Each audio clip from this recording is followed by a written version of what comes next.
اللہ پاکستان کی بھی حفاظت کریں گے، اللہ کے قرآن کی بھی حفاظت کریں گے انشاءاللہ۔ اور اللہ سے دعا ہے اللہ تعالیٰ اور یقین جارے باقی جتنی بھی تعلیمی ادارے ہیں وہ پاکستان کے پیسے سے، حکومت کے پیسے سے، اور یہ دینی ادارے یہ عوام کے پیسے سے، یہ آپ لوگوں کے پیسے سے چلتے ہیں، اور خدا کی قسم خاص مال تیار کرتے ہیں، ایسے ہیرے پیدا کرتے ہیں، مفتی پیدا کرتے ہیں، عالم پیدا کرتے ہیں، قاری پیدا کرتے ہیں۔ ایک دن حضرت بتا رہے تھے کہ پہلے مسجدوں کے لیے حافظ تلاش کرنے پڑتے تھے، اب حافظوں کو مسجدیں تلاش کرنی پڑتی ہیں۔ یہ اللہ کا فضل و کرم ہے پاکستان پہ کہ اللہ نے دین کے لیے پاکستان کو چنا ہوا ہے۔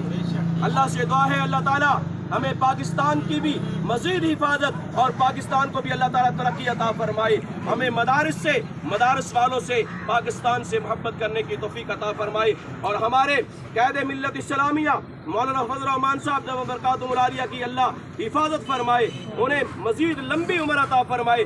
یقین جانے کسی ایک مکتبہ فکر کی بات نہیں کرتے، الحمدللہ تمام مکتبہ فکر دینی معاملے میں سب کی سرپرستی کرتے ہیں، اور سب مولانا فضل الرحمان صاحب دامت برکاتہم العالیہ کو تسلیم کرتے ہیں، اور یوں الفاظ کہتے ہیں، سر تسلیم خم ہے جو مزاج یار میں آئے۔ مولانا فضل الرحمان صاحب کو ہر بندہ تسلیم کرتا ہے، جو پرائے تھے پہلے تو اپنے تو مانتے ہی مانتے تھے، اب پرائے بھی مانتے ہیں کہ مولانا تو ہمارا قائد ہے، قائد نہیں قائد ابن قائد ہے۔ اللہ سے دعا ہے اللہ تعالیٰ جو الفاظ میں نے کہے ہیں یہ قبول فرمائے، اللہ تعالیٰ ہماری تحصیل کو بھی مزید ترقیاں عطا فرمائے، پاکستان کو بھی ہمارے ضلعوں کو بھی ترقی عطا فرمائے۔ میں اور آپ اپنے اکابرین پہ الحمدللہ اعتماد کرتے ہیں اور اعتماد کرتے رہیں گے کہ ہمارے اکابرین نے ہمیشہ ہر کام میں پہل کر کے دکھائی ہے۔ اللہ سے دعا ہے اللہ تعالیٰ مجھے اور آپ لوگوں کو عمل کرنے کی توفیق عطا فرمائے۔ وما علینا الا البلاغ۔